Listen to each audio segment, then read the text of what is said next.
When you're ready. Okay. Going into my research project, I had a broad spectrum idea for what I wanted to focus on. I was very interested in attention deficit hyperactivity disorder, more commonly known as ADHD. After initial research and meeting with professionals from my school, I narrowed my topic. The research question I landed on was, how do the 4 most common types of parenting affect the academic success of children with attention deficit hyperactivity disorder, ADHD? I decided to pursue the topic of ADHD and the effects their community has on them for several reasons. I had recently been diagnosed with ADHD myself. I thought I knew a lot about the disorder, but quickly realized that most of my information came from social media. Knowing that social media is not a reliable source, I wanted to become more informed about ADHD. Another reason I decided to pursue my topic is because of how viral ADHD has become in the past few years. While scrolling on social media, I often came across videos or posts supposedly raising awareness for ADHD. These posts include vague symptoms or problems the poster deals with, or how they have self-diagnosed themselves with the disorder. These videos always piqued my interest, not because I related to them, but because of how universal these problems and symptoms are. I wanted to know what specifically people living with ADHD experience in their day-to-day lives. Finally, I decided to pursue my topic because of my school. My school provides many resources and supports for kids with ADHD and other learning disorders. No matter how hard schools try, I know that this is not common practice. I wanted to know the extent of this support and how it can be implemented in more places. Before I jump into the details of my project, it is important to have a good understanding of what ADHD really is. According to the Centers for Disease Control and Prevention, ADHD is one of the most common neurodevelopmental disorders of childhood. Children with ADHD may have trouble paying attention, controlling impulsive behaviors, may act without thinking about what results will be, or be overly active. ADHD is most commonly a childhood learning disorder with around 20 to 30% of children growing out of it. However, significant symptoms or the full disease commonly persist into and through adulthood. Common symptoms of ADHD include trouble staying on task, restlessness, being easily distracted, losing things, and interrupting conversations. After finding my interests and narrowing down the topic, it was time to get even more specific. Taking the next step in my research, I began to look for a gap in the broad spectrum research. A gap in the research is identifying a less researched or tested topic in a broader category. Going into this part of the process, I knew the general idea of what I wanted to do, but I needed to get even more specific and narrow my lens. When I began looking for a gap, I was overwhelmed by the amount of research already done on ADHD. I felt as if every idea I initially came up with was already thoroughly researched. I knew I needed to add another focus and go deeper into the impact of the community. I was drawn to the styles of parenting because parents have the biggest influence on their children. Children spend most time with their parents and pick up their mannerisms. I wanted to know how parents influence their children positively or negatively, especially on children dealing with ADHD. Again, there was far too much research on parenting styles concerning children with ADHD, so I needed to get even more specific. I began looking into the different aspects of a child's life and the influence of the parents. I decided to either focus on the social or academic lives of children and how their parents influence them, but I still could not decide between the two. Still stuck between the academic and social lives, I decided to meet with experts from my school. The first person I met with was the learning specialist. They were very helpful in narrowing my topic, as well as approaching the topic with sensitivity and inclusivity. This expert told me to focus on the academic life. Understandably, I was not able to get any information from my school regarding the academic challenges of my peers, so I needed to rely on the comfortability of students. The learning specialist advised me that students would rather talk about academic challenges than social challenges. Finally, I found my gap. After a few days of research, I could find no research connecting ADHD, parenting styles, and academic success. In the next part of my presentation, I will explain the main aspects of my research and how they are all interconnected. The first part I will touch on is the 4 most commonly recognized parenting styles. These styles are recognized by the Mayo Clinic and the Academic Psychological Association. I will also touch on the 3 types of ADHD identified by the Attention Deficit Disorder Association. The first style of parenting I analyzed and used in my research was the permissive parenting style. Permissive parents have little to no discipline or expectations for their children. They are more concerned with how their children think of them than giving them actual structure in their homes. Permissive parents tend to let their children figure things out on their own, but keep open communication with them. The next style of parenting I used was the authoritarian parenting style. Authoritarian parents are seen as strict and firm parents. They keep high expectations and strict rules in their household while expecting blind obedience from their children. Authoritarian parents are often thought of as overbearing and overly involved in their children's lives. They communicate very little with their child. The third style of parenting I analyzed was the uninvolved, or also known as the neglectful parenting style. Uninvolved parents are just that, uninvolved. They completely ignore their children most of the time. They have no rules, structure, or any form of communication with their children. They let their child completely fend for themselves in all aspects of life. The last style of parenting I researched is the authoritative parenting style. Authoritative parents are nurturing, responsive, and supportive, but set firm limits for their children. They attempt to control their children's behavior by explaining rules, discussing, and reasoning with them. They listen to their child but maintain that parent-child relationship. It is important to know that no one parenting style is better than the other.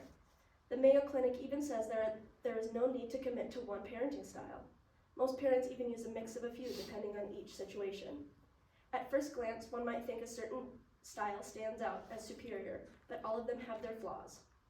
Each of the 4 parenting styles has its pros and its cons. For example, permissive parents are good communicators but do not discipline their children at all, while authoritarian parents have strict discipline practices and expectations but have little to no communication with their children. Each parent needs to reflect on themselves and their personalities to know which style fits them best. These practices are not permanent and often change as parents learn and their children grow up. Now I will explain the 3 different types of ADHD and how they present. The first type of ADHD is the hyperactive type. Hyperactive ADHD is identifiable by seeing a person move about constantly, including in situations where it's not appropriate. They excessively fidget, tap, or talk. They experience extreme restlessness and tend to talk far too much. The second type of ADHD is the inattentive type. The primary symptoms of inattentive ADHD are being distracted, forgetful, and disorganized. They experience little to no hyperactivity. The last type of ADHD is the combined type. As the name implies, the combined type is a combination of both hyperactive and inattentive ADHD. Someone dealing with combined type experiences extreme restlessness, impulsivity, and trouble focusing. Having a clear view of what I wanted to research and a good base to jump off of, it was time to gather my data and find an answer. But how was I to do this? All focuses of my question were sensitive and possibly triggering subjects for students. I knew any sort of in-person interview or experiment was off the table and out of the question. So I decided to create a survey to gather my data. A survey was the best option to collect my data in many ways. I knew the importance of anonymity, especially when dealing with such sensitive topics. A survey allowed me to keep all my answers anonymous and reassure the participants of complete confidentiality. As I mentioned earlier in the presentation, I had the opportunity to meet with professionals at my school, a learning specialist and a psychologist. These 2 professionals guided me in creating my survey questions. They informed me of what things not to touch on, such as medication, and what to get an answer to, such as the severity of each individual's ADHD. With their help, I was able to create questions to include people of all different identities and experiences while simultaneously gathering as much information as possible. It was extremely important for the information I gathered to be from students who were medically diagnosed by a professional with ADHD. I asked multiple times in the email sent out and in the description of my survey that people only answered if they were diagnosed professionally. I even made it the first question of my survey. 2 of the responses were not diagnosed and said that. This did end up skewing my results slightly because I did not know who these people were or what the answers to their other questions were. The second and third questions I asked were simple base data questions. What grade are you in? And what is your gender? The next 2 questions were questions to gather data on ADHD specifically. They were, do you know what type of ADHD you have? And on a scale from 1 to 5, how severe is your ADHD? The following 3 questions were to gather data on the participants' academic success. The questions were, are you good at managing your ADHD? And do you feel successful in school? Also, are you good at managing your schoolwork? The final 2 questions asked were to gather data on the participants' parental involvement. These were, rate on a scale of 1 through 5 how involved your parents are when it comes to ADHD, and rate on a scale of 1 through 5 how involved your parents are when it comes to school. My survey went out on Wednesday, January 10th at 6:36 a.m. It consisted of 10 questions and I received 56 total responses. All questions had a prefer not to say option and or an other option if applicable to the question. Instead of looking at all 10 questions, I picked one from each category to show the data that proved most useful in my conclusion. Let's take a closer look. On this slide, you see a pie chart of all the answers to one of my base data questions. It was important to note the gender percentages going into the harder hitting questions. Historically, men and boys have been diagnosed 2 times more than women and girls with ADHD.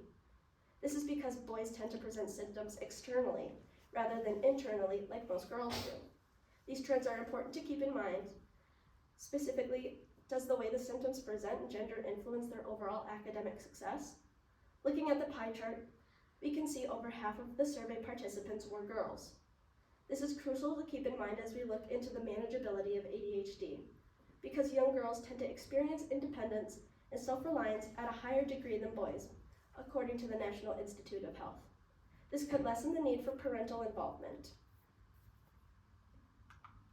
The information on these next 2 charts show how each participant rated their parents' involvement regarding both ADHD and academics. The graph on the right shows the results for academics. We can see that most kids rated their parents a 3 or 4. This tells me that parents are involved at a moderate level or a high level. Most parents are not excessively involved or barely involved. The graph on the left shows the data for ADHD. As we can see in this chart, the data is more evenly split. We see most participants answered with a 3, the moderate or middle level, but we see more even numbers in the 2, 4, and 5 category.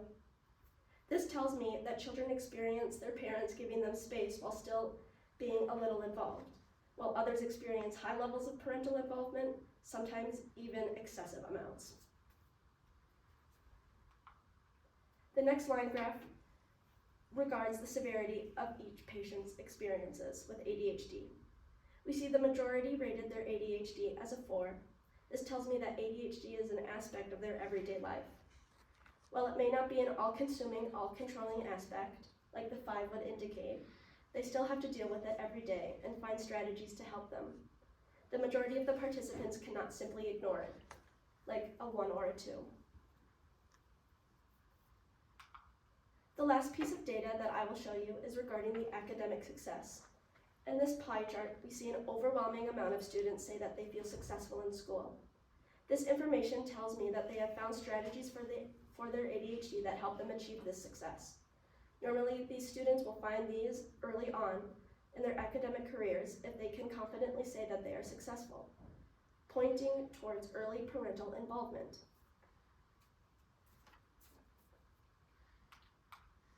Now that I have presented all of the data, it is time to reveal the answer to my question.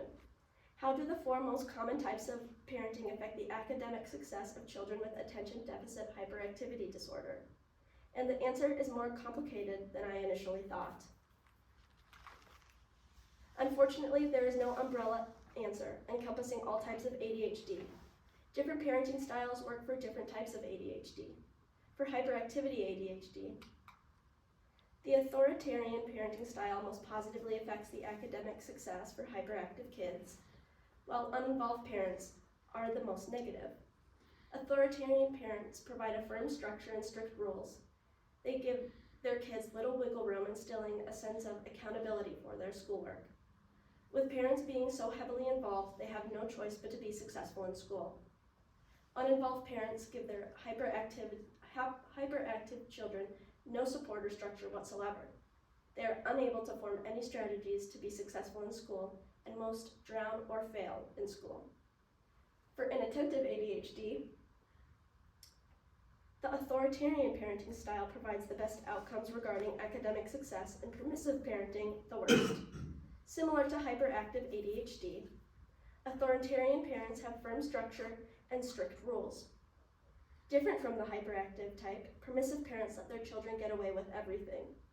They are so concerned with maintaining that good relationship with their children that they ignore the inattention, resulting in difficulty concentrating in school. This often persists late into their academic careers, making it hard for these kids to feel successful. Finally, for the combined type, authoritarian parents help their kids be most successful, and permissive parents allow their kids to struggle. Authoritative parents can provide structure for their kids, keeping an open communication with them.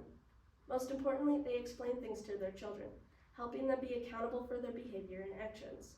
The permissive parents has negative impacts on their children for the same reasons as the inattentive ADHD, ignoring the inattention and hyperactivity to maintain a good relationship. So why is my question important for the world today? Why does it matter? With more healthcare resources becoming available, it is important to know the implications of ADHD and how it affects young children, especially in school. Parents are the biggest supporters, role models, and influences for their children.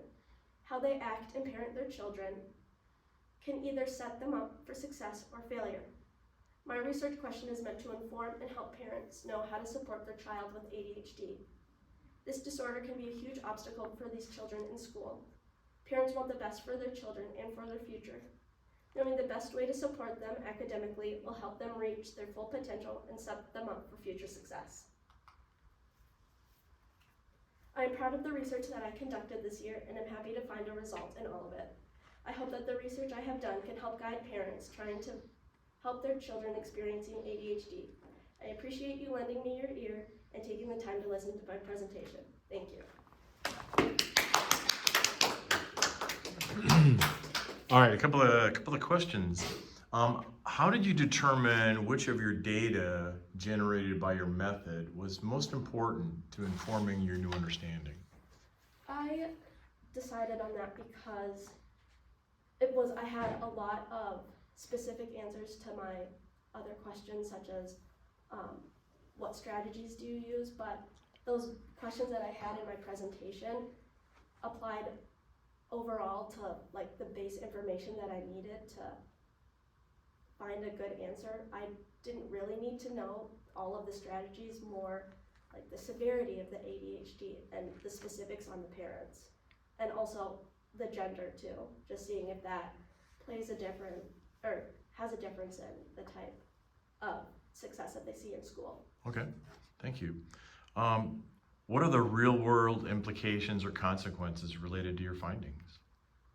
I think that the real world implications are just overall, hopefully better parenting and just help and support for these kids dealing with ADHD. I hope that parents can learn something from the presentation and see what strategies work best to help their children and what doesn't help, and so they can just help their children prosper and find success in the future. Okay, thank you. And your conversations with the experts, how did that facilitate a deeper understanding of your research process? Going into it, I met with them pretty early on, so I was new to my topic and still hadn't really narrowed it down for this either social or academic. And meeting with both of the professionals helped me really narrow down like the academic because it was more easily measured. And then it was really informative on the sensitivity and how I should approach the questions in my survey, just the things not to focus on and not to ask about, but also things that I definitely need an answer to for my question.